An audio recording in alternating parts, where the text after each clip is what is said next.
BJP की सरकार ने असंगठित अर्थव्यवस्था पर आक्रमण किया है और आपको गुलाम बनाने की कोशिश की जा रही है। 2008 में जबरदस्त आर्थिक तूफान आया, पूरी दुनिया में आया, अमेरिका में, जापान में, यूरोप में, चाइना में, सब जगह आया।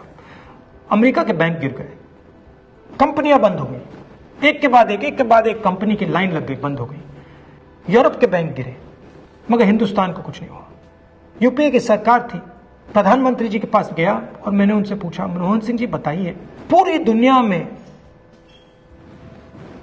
आर्थिक नुकसान हुआ है, हिंदुस्तान को कोई असर नहीं हुआ, कारण क्या है? मनमोहन सिंह जी ने कहा, राहुल, अगर हिंदुस्तान की अर्थव्यवस्था को समझना चाहते हो तो यह समझना होगा कि हिंदुस्तान में दो अर्थव्यवस्थाएं हैं।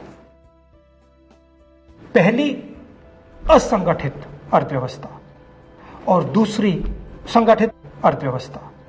संगठित अर्थव्यवस्था में बड़ी कंपनियां, नाम आप जानते हो। असंगठित अर्थव्यवस्था में किसान, मजदूर, छोटे दुकानदार, मिडिल साइज कंपनीज। जिस दिन तक हिंदुस्तान का असंगठित सिस्टम मजबूत है, उस दिन तक हिंदुस्तान को कोई भी आर्थिक तूफान छू नहीं सकता। अब आज के दिन आते हैं। पिछले 6 साल से बीजेपी की सरकार ने असंगठित अर्थव्यवस्था पर आक्रमण किया है। 3 बड़े उदाहरण तो मैं आपको अभी दे देता हूं। नोटबंदी, गलत जीएसटी और लॉकडाउन। आप यह मत सोचिए कि लॉकडाउन के पीछे सोच नहीं थी। यह मत सोचिए कि गलती से आखिरी मिनट पे लॉकडाउन कर दिया गया है। इन तीनों का लक्ष्य हमारे इनफॉर्मल सेक्टर को खत्म करने का है।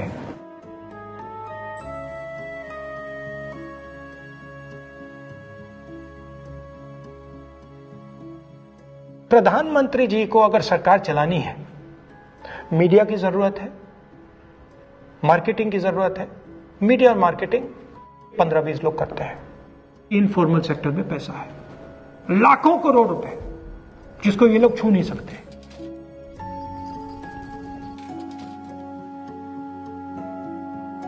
इसको ये लोग तोड़ना चाहते हैं, पैसा लेना चाहते हैं। इसका नतीजा आएगा। नतीजा यह होगा कि हिंदुस्तान रोजगार पैदा नहीं कर पाएगा। क्यों? क्योंकि इनफॉर्मल सेक्टर 90% से ज्यादा रोजगार देता है।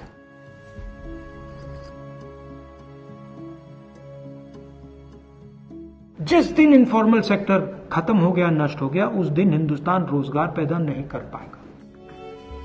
आप ही इस देश को चलाते हो, आप ही इस देश को आगे ले जाते हो और आपके खिलाफ साजिश हो रही है। आपको ठगा जा रहा है और आपको गुलाम बनाने की कोशिश की जा रही है। हमें इस आक्रमण को पहचानना पड़ेगा और पूरे देश को मिलकर इसके खिलाफ लड़ना पड़ेगा।